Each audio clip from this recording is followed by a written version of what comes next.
আসসালামু আলাইকুম, সবাই কেমন আছেন? আশা করি সবাই ভালো আছেন। আবার চলে আসলাম আপনাদের ব্রাহ্মণবাড়ির আপু জি কিচেনে। সবাইকে স্বাগতম।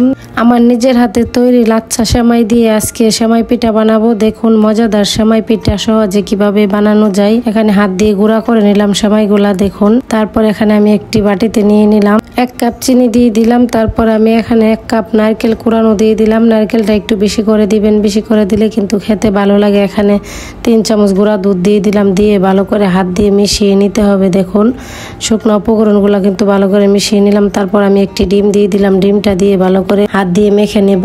আমি কিন্তু পানি দিইনি, দেখুন ডিম আর চিনি দিয়েই কিন্তু মাখা হয়ে যাবে। এটা কিন্তু পানি ছাড়াই মাখতে হবে। এভাবে মাখতে মাখতেই দেখবেন এটা ডো হয়ে যাবে। তারপর এখানে একটু স্বাদ মতো লবণ দিয়ে দিলাম।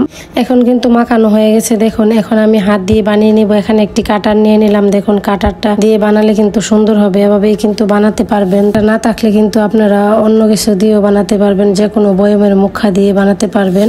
হাত দিয়েও বানানো যাবে, কাবাবের শেপেও কিন্তু বানানো যাবে। যে যেরকম খুশি এভাবেই বানিয়ে নেবেন। এটা কোনো ব্যাপার না, খেতে মজা হলেই হলো। যে যেরকম পারেন এভাবেই কিন্তু বানিয়ে নিতে পারেন। দেখতে কিন্তু অনেক সুন্দর লাগছে, মাশাআল্লাহ খেতেও অনেক মজা হয়েছে। আশা করি সবার কাছে অনেক ভালো লেগেছে। ভালো লাগলে লাইক কমেন্ট শেয়ার করে দিবেন। একইভাবে কিন্তু সবগুলা সেমাই পিঠা বানানো হয়ে গেছে। দেখুন তেল হালকা গরম করে আমি পিঠাগুলা দিয়ে দিলাম। দেখুন উল্টে পাল্টেই কিন্তু এভাবেই ভেজে নিলাম। আশা করি সবার কাছে অনেক ভালো লেগেছে। বাসায় একবার হলেও ট্রাই করে দেখবেন। বাসায় হঠাৎ করে কেউ আসলে এই নাস্তাটা কিন্তু ঝটপট বানিয়ে দিতে পারেন। অল্প সময়ে কিন্তু এটা বানানো যায়।